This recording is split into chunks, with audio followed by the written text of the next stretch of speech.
Most people think the gap between where they are and where they want to go as being a talent issue, or that they're not working hard enough, or that they're not good enough yet or will ever be. But I've spent 35 years proving that wrong with the pro athletes that I work with in locker rooms all around the world.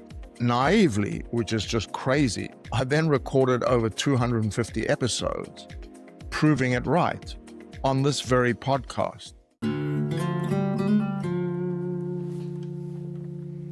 I've been doing this wrong, and here's the fix. Most people think the gap between where they are and where they want to go as being a talent issue, or that they're not working hard enough, or that they're not good enough yet or will ever be. But I've spent 35 years proving that wrong with the pro athletes that I work with in locker rooms all around the world. Naively, which is just crazy, I then recorded over 250 episodes proving it right on this very podcast. So today I'm going to tell you the 5 mistakes I've been making on this very show, and of course what I'm going to do to fix them. Because if you're going to trust me to help you perform under pressure, I need to hold myself to the exact same standards. And the whole job of a high performance coach is giving people clarity before action. You don't walk onto a tennis court every day to coach a player and figure it out, by the seat of your pants, how the player will succeed. You go out there with a vision, a plan of how they will play, and a philosophy that you've developed over years, and a system that's going to help them get there. Of course, I've rehearsed the thinking. I know what I'm going to say, and I know what I'm going to help them learn to do when that pressure arrives. And I teach that to every athlete that I work with. It's so important to plan performance before you go out there to deliver. But with this podcast, it's like I kept picking up the racket and hoping for the best. About a month ago, I got a report that laid it out absolutely plainly. And my short clips were getting good traction, but the full episodes not converting as well as they could. And people coming to the channel and leaving. And the reason is that I was recording conversations and calling them episodes. There's a difference. A conversation is, as was explained to me, 2 people talking, which I've been doing. But an episode is something engineered to land. And I was doing the equivalent of training hard, but never having a cohesive match strategy. In fact, all the effort and none of the real architecture of a very good podcast. So here are the 5 mistakes I've been making, and I'll be quick because they're simple, but I didn't get it. Number 1, thinking and writing about a good topic. However, there was no plan of an outcome in mind other than to share my thoughts. Secondly, there was no hook. I was opening with welcome back to Locker Room Power, and in this day and age, losing a third of the audience before I'd said anything that was worth people hearing. Thirdly, I was inviting guests before deciding topics, and my content calendar was basically run by inviting talented and interesting people, not by what you, the audience, actually need and maybe want to hear.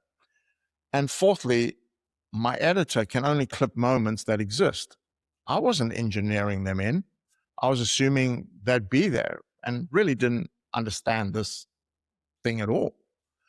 And lastly, I had no system for my solo episodes, which is ironic because solo episodes are one of the most powerful tools a podcaster and a podcast host has.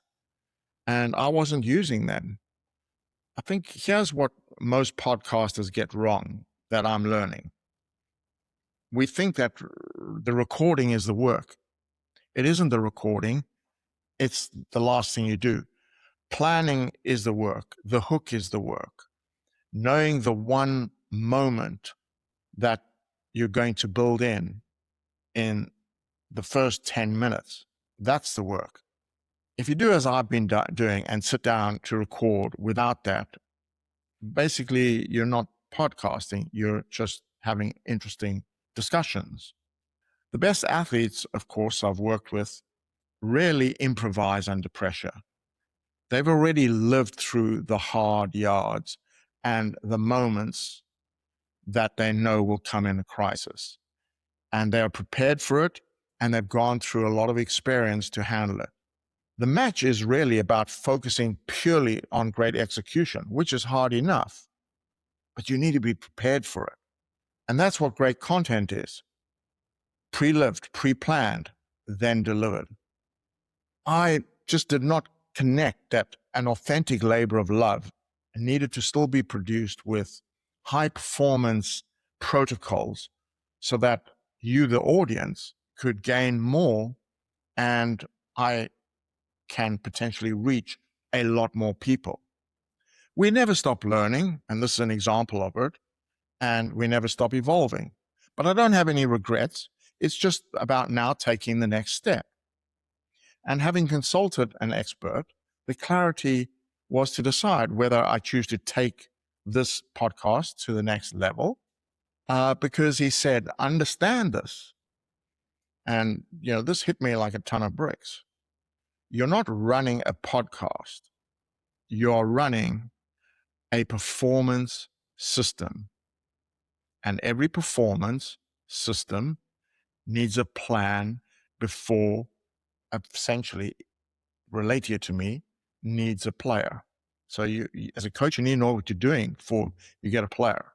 So from this episode forward, every solo recording and newly recorded interview starts with a different brief, one with a very clear message. Topic first, hook written out in full, 3 clip moments built in before anyone hits record. That's the new standard. And that's what you can expect from me going forward. So if this resonates with you, please share it with someone who who's maybe putting in real hard work, but not seeing any of the results that they really deserve. Because the gap is almost never talent or effort alone. It's almost always a high performance environment and a good system. I'm David Sammel. This is Locker Room Power.